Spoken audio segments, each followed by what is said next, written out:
Today, I want to talk to you about one of the laziest ways you can do your programming, and I call it the lazy method.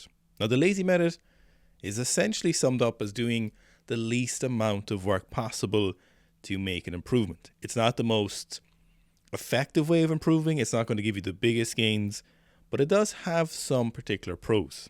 So first up, I just want to talk about what does the lazy method look like with actual numbers.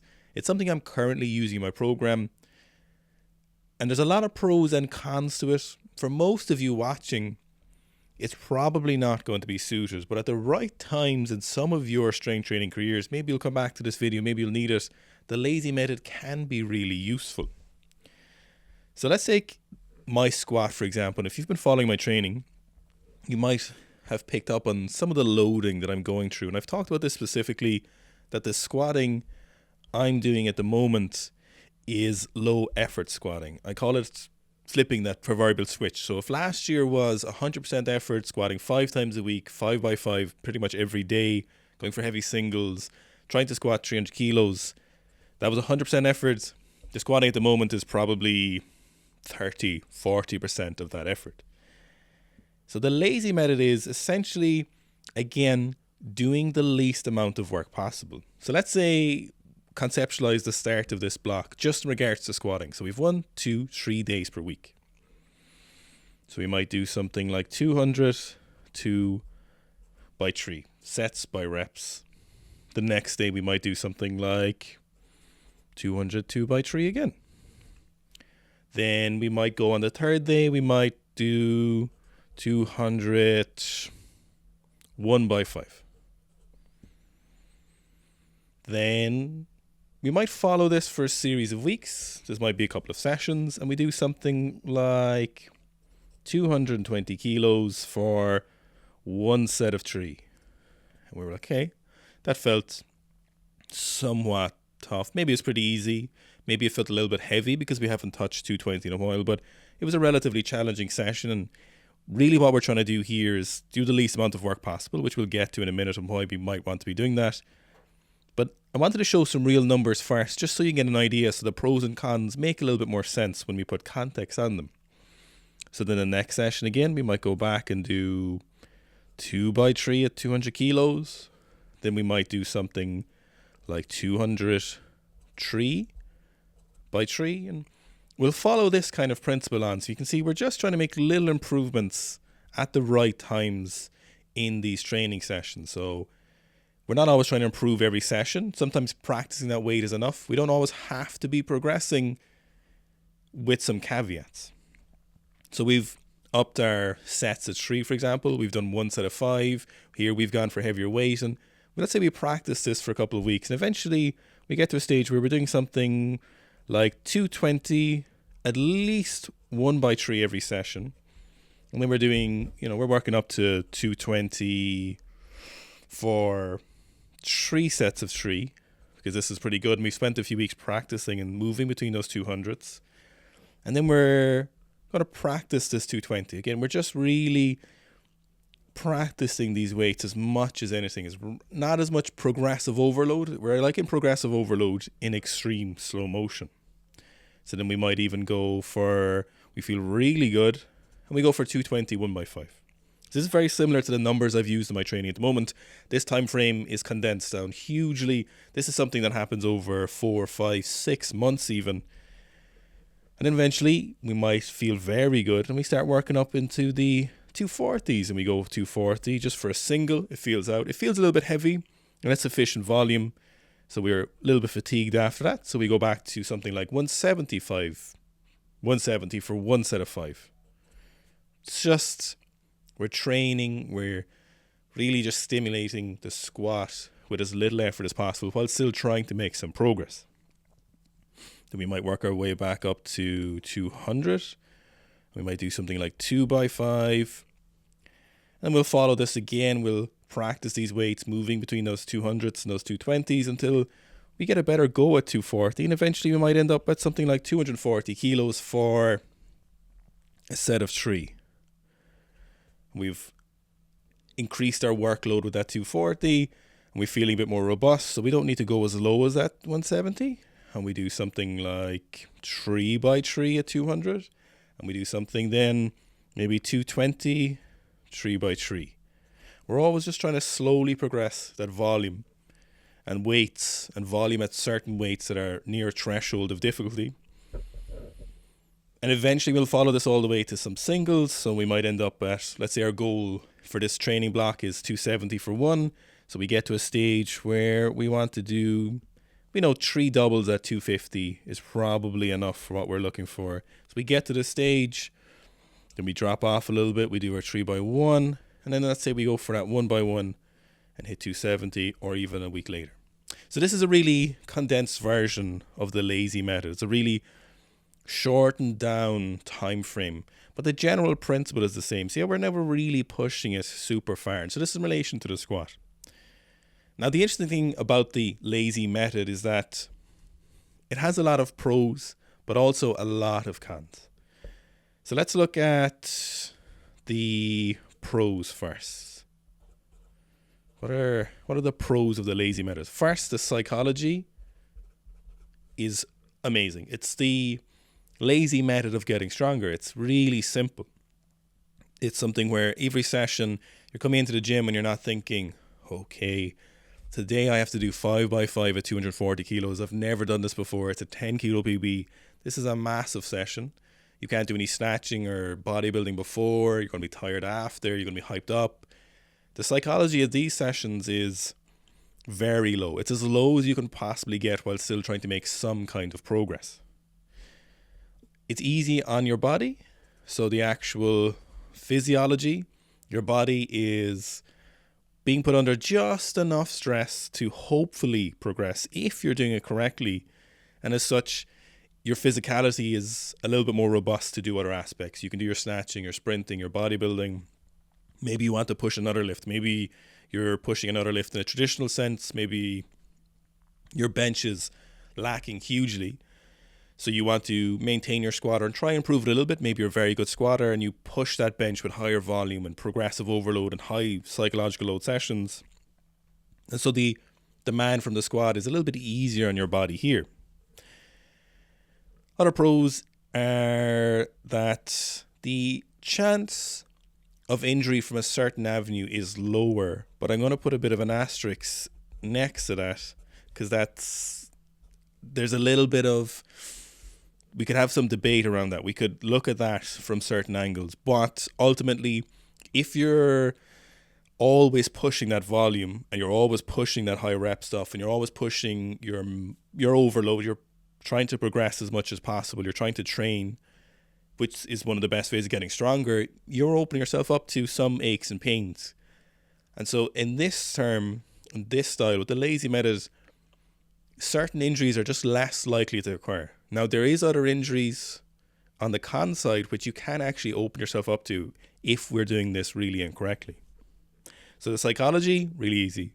The load in our body, as low as it can be while still hopefully trying to make some progress.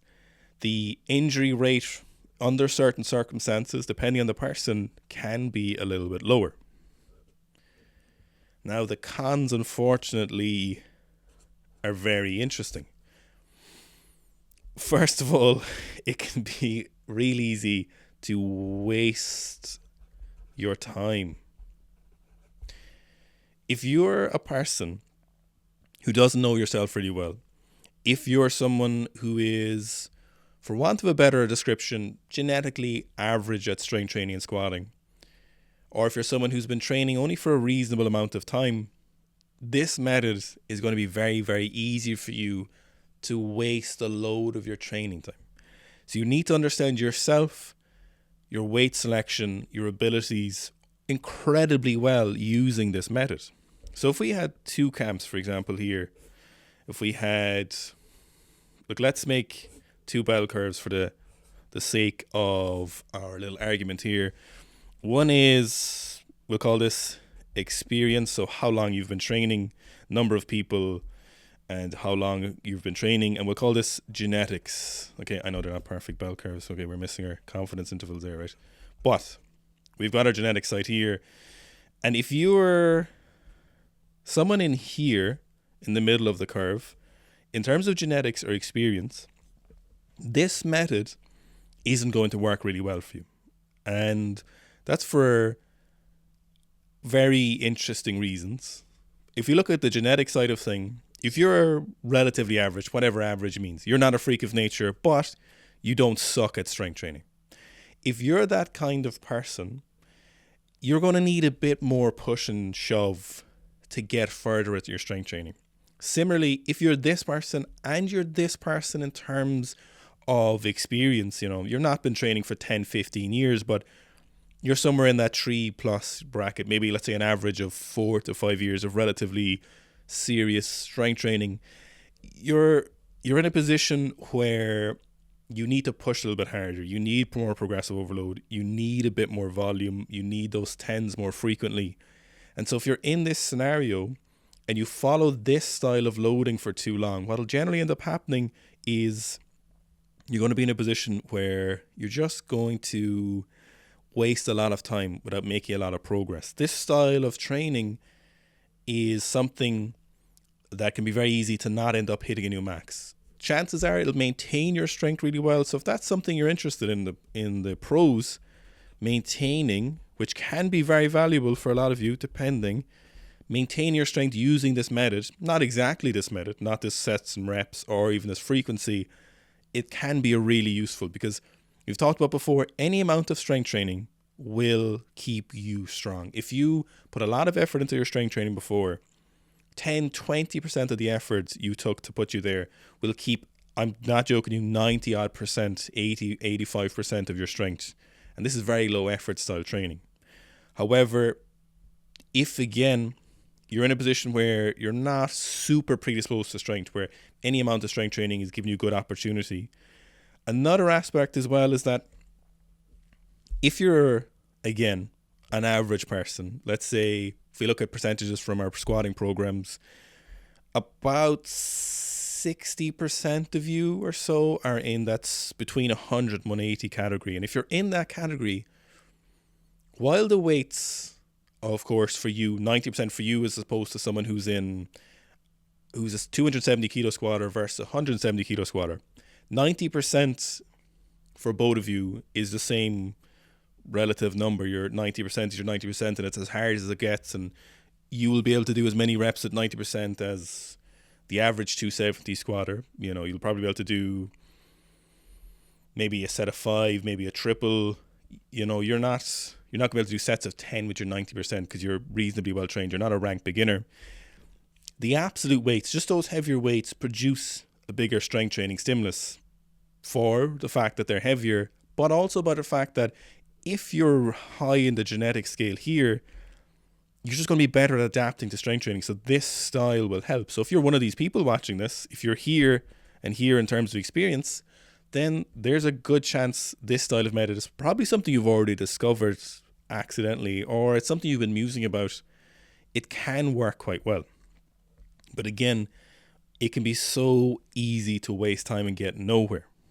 Now, there's a kind of fatigue you can get from this if you're doing this wrong.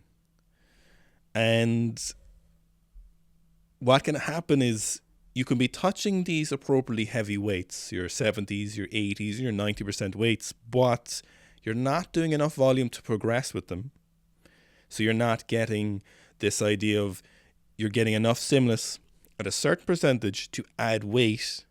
What you're doing is you're doing enough to maintain your strength, but you're in a funny window between getting better and kind of under training or maintaining, where you're slightly too heavy to maintain easily, but not quite heavy enough or enough volume to actually make strength training progress.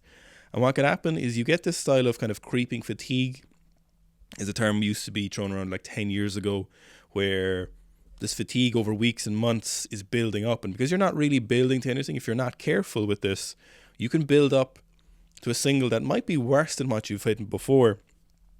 But you're also gathering a lot of fatigue to yourself, and you need to be really careful, because this is why we put this asterisk next to this injury, is because you can end up getting injuries from this style of training that might surprise you. Your back might start getting sore, your knees might slowly start getting sore, where if you've spent too long or you've gone too heavy with the style of method, because you can easily to coast along here, not really getting anywhere. You can get higher fatigue and that'll impact your other training.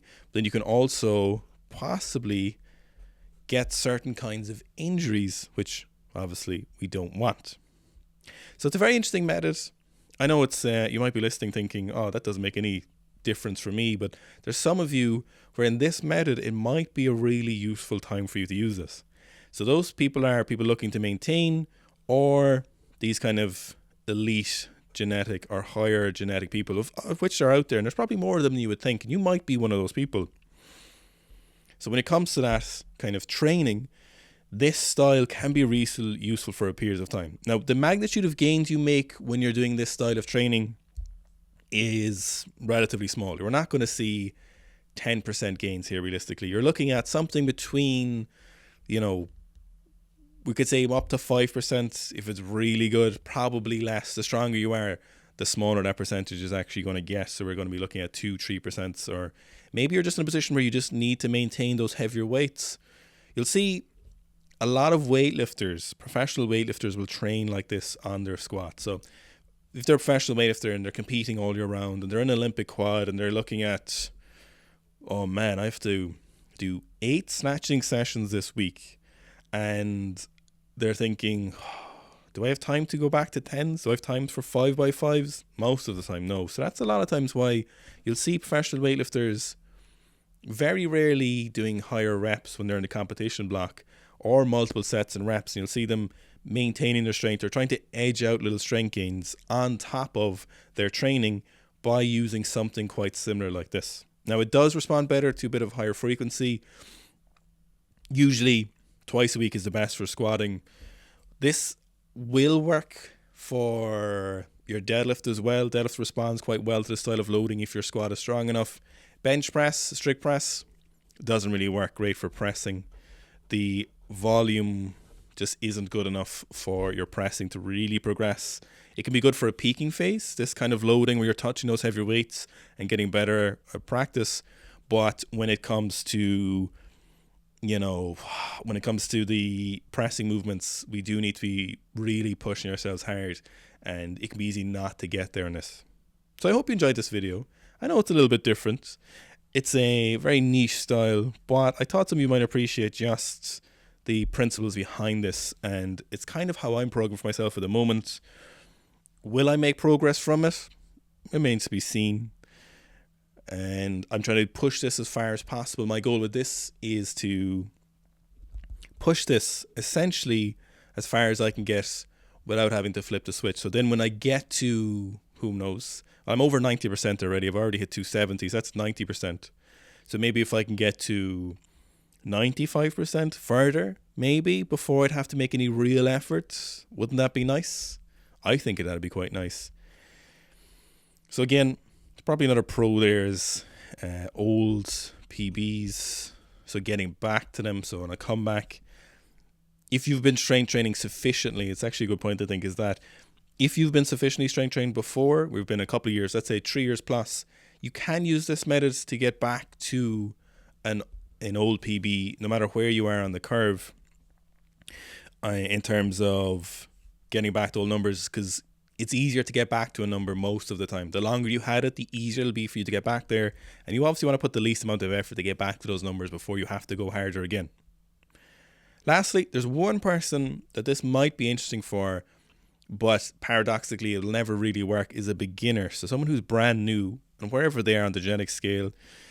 The problem with this is that in theory this would work great for a beginner if you had someone coaching you, where they could just eyeball the weights, look at the weights you're using, ask you how you're feeling, or seeing, they don't even need to get your feeling here, and they'll be able to progress you nicely. So if you were seeing a coach every day of the week in your weightlifting club, or you're seeing your PT or your powerlifting coach all the time, and you're really new to strength training, they would be able to guide you through this, if they're a good coach, really efficiently without too much effort. And you'd be surprised how many coaches don't plan out their athletes when they're coaching them in person, because they don't always need to. They'll just eyeball it a little bit. And that can work really well for beginner lifters, where you're new to strength training, and no matter where you are in your genetics, within reason, any amount of strength training will stimulate your ability to get stronger. So, if these are 50, 60, 70, 80 kilos, you're still going to make good progress. And we don't always want to drive that high volume really hard until we have to. So a newer lifter would actually benefit quite well from this style of training under the right circumstances with the right coach. And if you're watching this and you don't have a coach, this won't work for you because you just won't be able to judge those weights accordingly. And that's not a knock on you, no matter how intelligent or smart you are. If you don't have the experience with strength training, it's just not something you're going to be able to plan out really well, because you need a lot of intuition with it. Now, even again, for these highly experienced, highly elite people, eventually you'll come to a stage where you do have to be on the ball. You need to be planning out your training. You need to be progressing it really well. And this will only take you so far. Now, lastly, if you're taking a boatload of PEDs, this will work all the time. You may have noticed that with some people you follow. Again, obviously that's not a knock on anyone. We don't really care here at Sika Strength. But the PEDs allow you to essentially drag up the well of your performance without as much work, or allow you to take more aggressive jumps. I don't want to name any powerlifters who've been public about it, even the ones who've talked about PEDs that we know are on PEDs. But if you go looking for them, not as much anymore, but a year's gone by, 10, 15 years ago, you see powerlifters just adding like sets of 5 and 50 kilos every week to their training block on the way back. And that's the kind of amount that they were going for. Now, they're pushing the psychology and body a little bit harder, but they're also pushing the androgens a little bit harder as well. It's an interesting method of training. It has its uses. It has its niche. I just wanted to put it out there just so people get thinking about it. For most of you, it's probably not going to work great. But at the right times for some of you, I hope this can give you some food for thought and get you thinking about what you might need for your own training. If you have any questions or video ideas for this style of video, please do leave them in the comments. It could be in anything we do at Sika Strength Athletes or strength training or weightlifting. I know you enjoyed the weightlifting one for the weightlifters watching this. So if you do like this, leave a comment below of what you like. And please like the video as well if you got this far. Liking makes a huge difference in the videos. It's weird asking, but it does make a difference. So I do appreciate if you like the video. Thanks, guys.